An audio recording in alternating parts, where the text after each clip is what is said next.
Let's move on now to more migrant talk, but over in the UK where things are really dire. It now looks like the UK government could be paying compensation to migrants who were housed in migrant holding centres over in Dover, the Manston Migrant Holding Centre, for two main reasons. One, they were held for over 24 hours, and two, they claim they were held in poor conditions.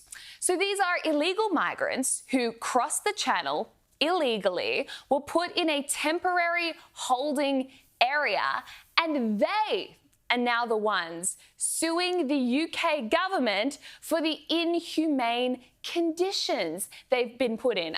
Wasn't it your choice to come across the channel to enter the UK? I don't think you have much of a right to now complain, let alone sue the government. Well, 200 migrants have joined this action, but it could potentially cost the government millions because 18,000 have been through this detention centre. So if they have a case, you could have thousands more piling on. Now, last year, they already had to pay out around £11 million in compensation to migrants for inhumane conditions.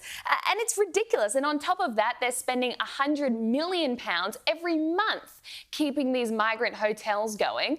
It is no wonder Nigel Farage looks like he's on track to become the next Prime Minister of the UK. Crimea River. It would be the equivalent of looking up what is known to be the worst hotel in whatever city you're going to, booking a room in that hotel and then being outraged about how bad the hotel is and telling you must give me my money back. You knew what you were getting yourself in for. You made the decision to go there.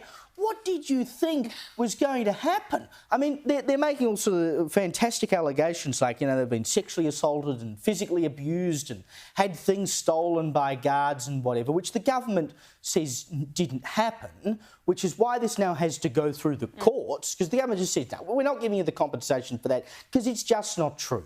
So they now have to go off, these migrants, illegal migrants, have to go to court to try and get this compensation because they allege this is what happened. Why are they owed anything at all if you illegally get on a boat and sail across from France after giving large sums of money to a people smuggler, and then you don't like the fact that they don't offer you a cup of English breakfast tea and a piece of toast with marmalade on it when you arrive? I'm sorry, it's not their problem. And the thing that they cite to get away with all of this is the European Convention on Human Rights.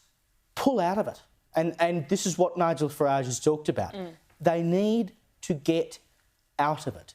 What business is it of the European mainland to be telling the UK that, oh, no, you must be treating very nicely these people who would legally come to your country?